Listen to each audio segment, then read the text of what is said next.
যশোর সদর উপজেলার নোয়াপাড়া ইউনিয়নের পাগলাদহ গ্রামে ঈদের দিন ঘটে গেছে এক মর্মান্তিক ঘটনা।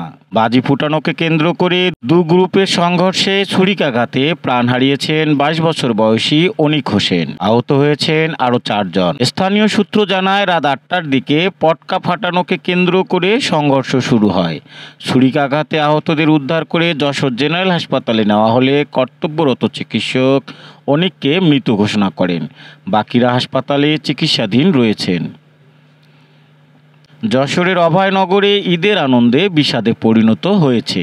নোয়াপাড়া ভৈরব ব্রিজের পাশের একটি চটপটির দোকান থেকে ফুচকা খেয়ে অসুস্থ হয়ে পড়েছেন অন্তত 50 জন নারী, পুরুষ ও শিশু।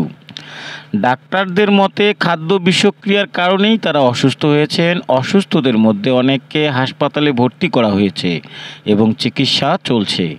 এ ঘটনায় স্থানীয় প্রশাসন তদন্ত শুরু করেছে। যশোর কালেক্টরেট মসজিদের দীর্ঘদিনের খাদেম মাহবুবুর রহমান ইন্তেকাল করেছেন। ইন্না লিল্লাহি ওয়া ইন্না ইলাইহি রাজিউন। আজ বাদ জোহর কালেক্টরেট প্রাঙ্গণে জানাজা অনুষ্ঠিত হয়। সেখানে অংশগ্রহণ করেন শত শত মুসল্লি ও স্থানীয় ব্যক্তিবর্গ।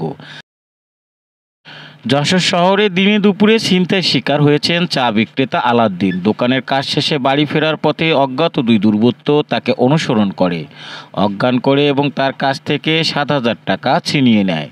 স্থানীয়রা তাকে উদ্ধার করে যশোর জেনারেল হাসপাতালে ভর্তি করেছেন।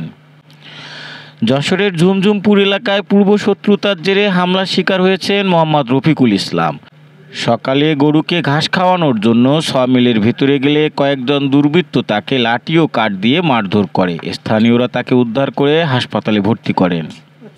দেশ বিদেশের খবর সবার আগে জানতে ভিজিট করুন রাতদেরনিউজ.net।